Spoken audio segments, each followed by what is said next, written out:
morning, Nigeria. Good morning, sports lovers. And welcome to Aneke Sports Reaching Live on Aneke TV here in Coal City, Enugu State. It's a very wonderful Monday morning. We have a lot to discuss with you today. We're looking at the African Women's Nations Cup semi-finals will be taking place tomorrow. What will be finals also that will be coming up tomorrow? Look at club transfers and the just concluded Confederation Athletics Junior Athletics Championship took place in Abeokuta. My name is Gideon Igweke, and I'm joined on today's show by Happiness. Happiness, good morning. Good morning, Gideon, and good morning, sports lovers. And today we'll be having a lot of things on our table, from the transfer dramas up until the weekend trailers. Last weekend was really, really interesting. I can't wait to talk about it. All right, thank you, Happiness, and we'll go into the show in details after the short break.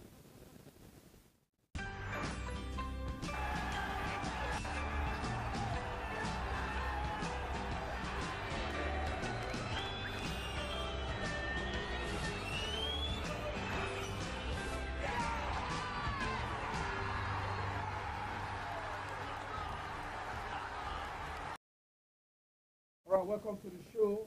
Aneke Sports reaching live from Aneke TV here in Coal City, Enugu State. We'll be starting with the African Women's Nations Cup. We've seen the group stages and we've seen the quarterfinals. Now we've gotten the fixtures for the semi-finals. I think the big masquerade, they rallied together to struggle for the title. Remember, this is the 15th edition of this particular tournament, and it's taking place in Morocco. Nigeria, South Africa, Morocco, and Ghana. These are the big names we have in African female football in Africa. And these guys have come together to struggle for the title. Nigeria, 9-time holders, and South Africa, the defending champions of this particular tournament. Now, Nigeria playing against South Africa, the defending champions. I know we've met so many times. The recent one is last season, and where Nigeria lost to South Africa in the group stage. Nigeria lost to South Africa in the group stage. I think we'll take a short breather. When we come back, we'll look at the African Women's Nations Cup.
To the show, Aneke Sports, reaching you live from Aneke TV here in Coast City. We are talking about the semi-finals of the African Women's Nations Cup taking place in Morocco, and we've seen the fixture Nigeria against South Africa.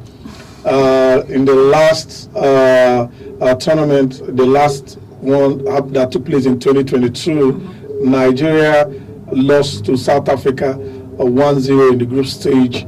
And this time around, they are seeing themselves in the semi-finals. Nigeria is trying to see whether they are going to win their 10th title. South Africa is also looking forward to defend their title, win it, for the second time consecutively. Now, it's actually going to be a very big cracker. They are the biggest name in African women's football. So, seeing what Nigeria did to Copa Queens of Zambia in the quarterfinals, do you think it's going to repeat itself with South Africa? It's going to be a very dicey one for me, because the Bayanas are actually a very, very strong foe. And we've met them like 8 times. Yeah. And in that 8 times, we've won 4 of the games. They've won 3 and we've drawn 1, right? So the game is going to be a really, really dicey one. So I don't want anyone to underestimate the Bayana, because they're actually very, very good. So I want because Justin should just try to make the team to be more attacked and bring in more attacking mode, right? Yeah. And because the game is going to be very dicey, and for the Bayana, they is a familiar foe to us, and so we want to see how we could actually go for the finals. And since both of us have similar motive, one wants to win the 10th title, the other one wants to retain their championship. So it's going to be a very, very dicey one. Sure. For Nigeria, Super Falcons scoring 9 goals so far, 3 goals in their first game, 1 goal second game, and then they got a goalless going into the quarterfinals. Getting the net 5 times, courtesy of goals from Haleo, Koronkwo, Ihezuo, Demihen, and Jemilasu. I think these guys, they've shaken their striking force, and we are seeing, rather, I'm foreseeing a situation where we are going to get more goals against South Africa. We saw the game between South Africa and Senegal. It was just a very tough, dry game, if not that they went into penalties. It was a lucky win for South Africa to be in the semi-finals. And then, but another one that is also very interesting is Morocco against Ghana. We saw Morocco quarterfinals game against Mali. They won that game, and some people said it's because they are the host. Like I always say, if you host a tournament, just rest assured that you have your citizens all coming out. I think they are throwing their gates open for free for Moroccans to come and cheer them up. So, and they are playing against Ghana. Ghana, it was a narrow escape for Ghana winning Algeria. That match ended, I think it's 4-3 on penalties, 4-2 on penalties. Now, Morocco against Ghana, Nigeria against South Africa. If I should be doing my predictions for who is going to be in the finals, I think, for me, patriotically, I'll put Nigeria and Morocco to be in the final, and maybe in the 3rd place you'll be seeing South Africa and Ghana.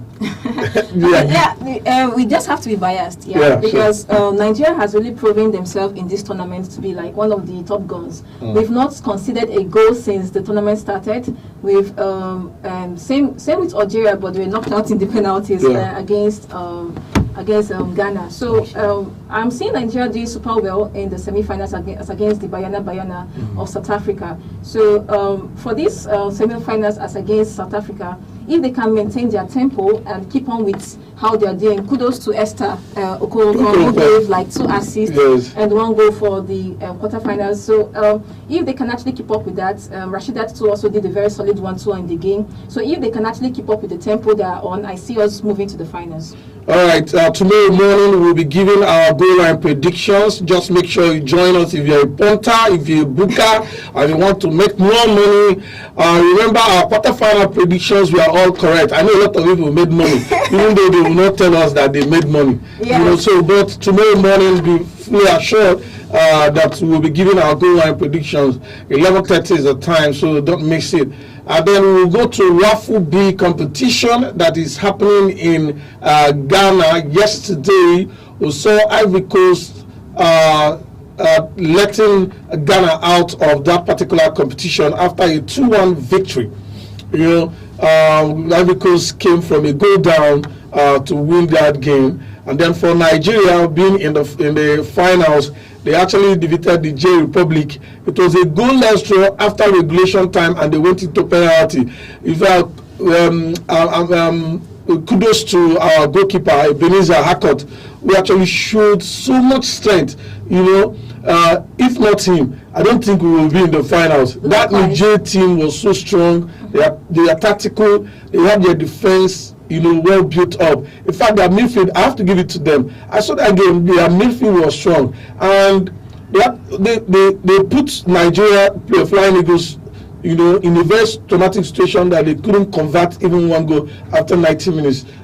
If not for the penalty and what Ebenezer Hakot did for them, we won't be talking about finals. So finally, tomorrow, Ivory Coast and Nigeria Flying Eagles will be playing in the finals of the Waffle B. Remember, the semi-finalists already, talking about Ghana, Nigeria,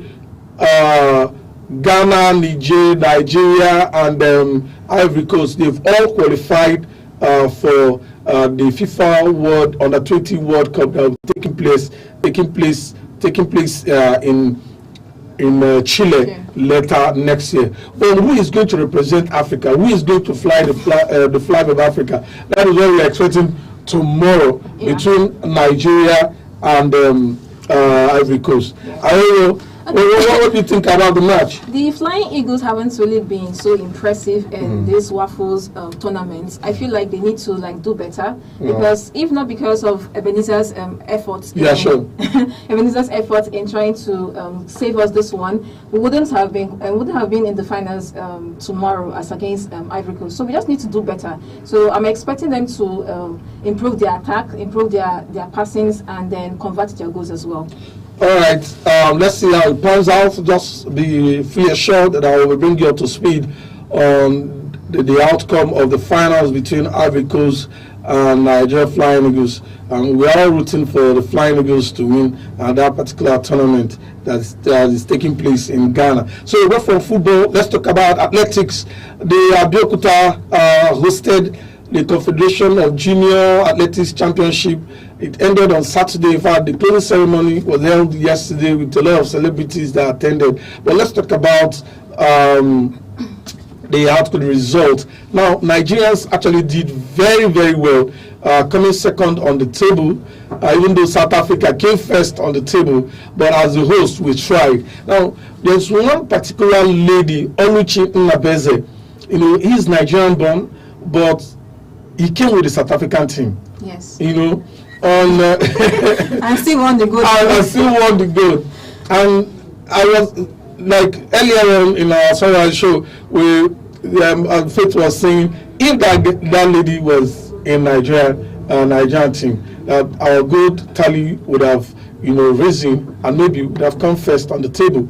But unfortunately, the lady is in South Africa but Nigerian born. But I had one argument in favor of that. I said, these people are telling the world that we have talents in Nigeria, even though we are not representing our countries, but we have talent. This thing also happened during the National Sports Festival in Abeokuta, relating it to Enugu State and other states in Nigeria. We saw a lot of Enugu athletes representing other states there, and they all did well. Yes. They got gold, they got silver, they got bronze for their various states. But in Enugu, all these athletes, we came back with just 3 medals, and they were not bronze. So I think it's actually a very good one for Nigeria. It's actually a very good one for Nigeria, having talents, but not so good for these Nigerian talents not representing Nigeria. Yes, that's right, because like you earlier mentioned, making a statement is actually good, because now if you look at football, there are other players in different countries being in full, their names are written in their dialects. Yes. You see the likes of this guy in Switzerland, I've forgotten his name again. I've forgotten his name, the guy in Switzerland, even Saka is playing for England, right? And all these Nigerian players are just all over the world trying to make a name for themselves. But the thing is, I think one of the problems that is being faced in Nigeria here is we don't recognize talents, right? So when there's talent, we just shrug them off to a particular place and then just pick the ones where we feel are the better ones, not trying to like groom those talents to become better to actually win the medals and make the country proud as well. I just remembered one interview I had with one professional athlete there at Nnamdi Azikiwe Stadium. Maybe he came around to see parents, so I bumped into her, and she said, if you really want to compete on the international scene, we don't have the structures in Nigeria. True. How many track and field do we have? How many indoor sports hall do we have?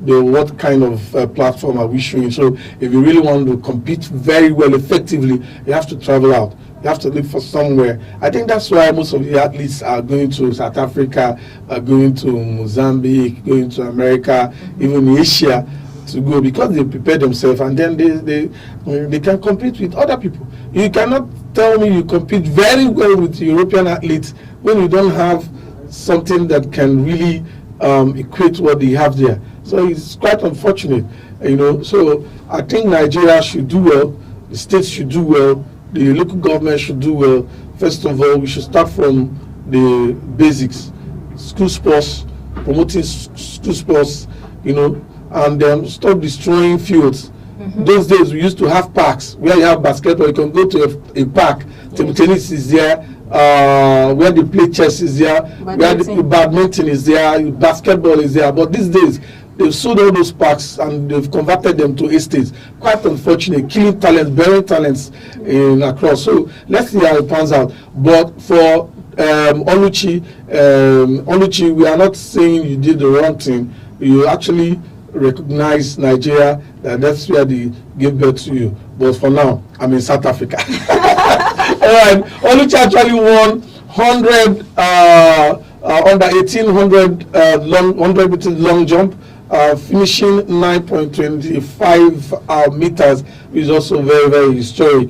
And I think it's actually a very good one. But we have other Nigerians that did us proud, winning gold, during those periods. But that's it. So until we see more athletics competitions, coming up, and Nigeria changing the focus on developing structures, we know that athletics is going to improve in Nigeria soon. So away from there, let's talk about club football and transfers. The big one is Osimhen. Osimhen actually made us proud. This guy has been in so much controversy. Napoli, Galatasaray. Napoli said we are not going to leave him.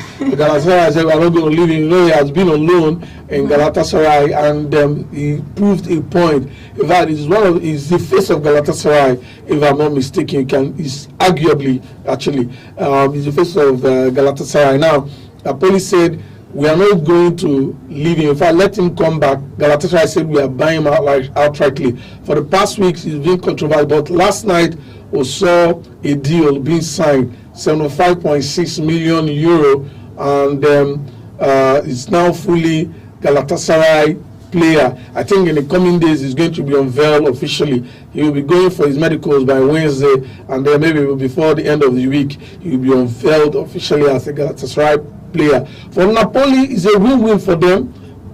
It sold for 75.6 million euros, but they have, a continuous profit from Osimhen. According to the contract, they will be getting 10% on future transfers. So you can imagine if Osimhen leaves Galatasaray for another club and is sold for a bigger amount, that means they are going to get 10%. But football has to do with age. The more you grow older, the lesser your money and the lesser of the transfer duration. But still, it's money, 10% until he retires. To me, I think that's actually a good one, because Victor has really proven himself to be one of Africa's best players, because he has actually carried the Turkish league. Sure. He was one of the highest goal scorers in the Turkish league as well. He brought the win to Galatasaray as well. So it's what is noteworthy for Galatasaray to want to get him fully into their game, because the loan is not really going to favor them so much. So they just need to know that, okay, this guy is now our guy. Do you understand? So Napoli was just being a bit stubborn and didn't want to let Osimhen go, because Osimhen had been having some issues with Napoli. You understand? So Galatasaray trying to get Osimhen off Napoli is even doing Osimhen a favor to me, because Osimhen has suffered in Napoli not a lot of times. So Galatasaray just tried to help Osimhen, and I am really happy for him, because they are helping each other. Yes, they are helping each other. They are helping themselves. It's a win-win. It's a win-win for both of them, and it's something that we should actually applaud Osimhen for as well. All right, the Belgian club, talking about Club Brugge, last night also made history, winning their 18th Belgian Super Cup with our own Raphael Onyedika. Raphael Onyedika is in Nigeria. He scored the first goal, and then he helped them to win that cup. In fact, since he joined Club Brugge, he won the Belgian League title with Club Brugge, and this time around winning it with winning the Super Cup with Club Brugge is a big one. That match ended 2-1 in favor of Club Brugge against Union SG, and that means it marks the beginning of the new league season for the Belgian league. So I think Nigerians are doing very well. Nigerians are doing so well, and to think that if we are to check the head-to-head stats of Union SG as against Club Brugge, you realize that Union SG has been dealing with Club Brugge. You understand? So they've been dealing with them in the last 4 games. I think Union Brugge have won 2 and drew 2. So Club Brugge trying to show them Pepe this time around is actually them making a statement that, okay, we've come to show you guys that your dominion has ended, right? So I think it's a good one for them as well. All right, we'll talk about some transfers. Happy, do you have some transfers for us? Yes, definitely. So, when they say dreams do come true, people just shrug it up and say life is not a fairy tale, right? Sure. But we saw Rashford's dream come true on Saturday when he had a loan transfer to Barcelona, and then there's also going to be a loan to Barcelona and an option to buy at the end of the season. So he reached Catalonia on Sunday night, of which he's to do his formalities and medical checkup and all of that after he got an agreement from Manchester United to go through with that. And the most important part of this deal is that Barcelona agreed to pay all of Rashford's salary, and Man U is not going to bring a dime, which is actually very, very interesting, being that most times when there's a loan, the club brings half, and the club that is going to loan, that's collecting the player on loan, brings a part of the salary, and the host brings the parent club. The parent club brings the other part of the salary. But this time around, Barcelona is saying, I want to pay all of Rashford's salary. Do you understand? No. And then Rashford, being so generous, also is deciding to take out a significant 30% of his wage to say thank you for taking me off Amorim's rib. So what do you think about that video? Well, Rashford, I think, is a good one for him. He's going to meet big players. And he will be playing in the UEFA Champions League, playing in Super. He has been unfortunately, he has been a very smart player during his days in Manchester United. Now, going to Barcelona, you see big names, young people as well, It's a good one for him in the Spanish league as an English person. I just pray they will not muffling him there, but Rashford is going to do well. Yes, because he's going to bring a lot of depth to Barcelona. That's what I think he's going to bring, because now we have Lamine Yamal, we have Lewandowski, we also have Rafinha. So Rashford coming into that kind of squad is going to bring a lot of depth. There's going to be a lot of attacks on that particular squad. And if we see what he did in Aston Villa as well, in 17 appearances, he was able to give about 6 assists and score 4 goals. So that's actually a good one for Rashford, and I see him doing so well as well. And then on Saturday still, we saw the Brentford forward Brian Mbeumo also got transferred to Manchester United over the weekend. And the agreement included a 65 million guaranteed fee to be made in 4 installments. and then a 6 million add-on as well. And you know, Mbeumo is like the third summer sign-in for Manchester United, apart from Matthias Cunha and then Diego Leon. What are the three players on board? Do you think that it's going to help the Premier League season coming up in August? You see, they had a very terrible season last time, and they are coming to this season, you know, away from them. They are top flight league, top flight club in English Premier League. So I think their sign-ons are good, but whatever we are saying now, they are just speculations until when the league starts. You know, until when the league starts and we see these guys on pitch and know what they are bringing to the field, because it's not about buying big names, adding fresh names to your squad. It's what the technical do. What is this the bench doing, you know, to psych these guys up to play good football? I'm seeing the upcoming season to be very, very competitive. Yes, you know, because everybody has gone to the market. Chelsea, they got a lot of money, so I know they are going to buy more. Man City also, I know they are going to buy, because they got money from the FIFA Club World Cup. I know they are going to buy. So we are going to see a very competitive season until the league starts. Then we will start new guys. And to me, I've always had this notion that Manchester United needs an overhaul of their players, because their players are fatigued. They are not motivated. And I feel like that's one of the reasons why you see a Manchester United player will leave the team and go on loan or go to another club and perform where we've seen Anthony do that in Real Betis. He went to Real Betis and he outperformed. We were like asking ourselves, like, is this the same Anthony that just throws the balls away, that gives off target shots and all of that? But when he went to Real Betis, he had lots of goal contributions. So his French striker Hugo Ekitike also moved to Liverpool with a deal of over 90 million euros from Frankfurt, and he has a 6-year contract valid until June 2031. And he rejected deals from other clubs just to go to Liverpool, and he actually got it. Yeah, I think it's a very strong decision. So people are strong-minded when they are actually making their decision. What you want, you go for it. And it shows a lot of contentment, because some clubs might come with bigger pay, but he has already made up his mind. I'm going to Liverpool, and thank God his dream came true. We're going to Liverpool. Now, anyways, let's see how it goes. The season will soon start. Yes. We have a few days to August. Yes. And the season will start. All these sign-ons, we see what they are bringing to the pitch. Exactly. Like I said, let's also talk about club football again. Sato Shola made a very stunning statement earlier today in Instagram page, saying he's going to retire from professional football. She's with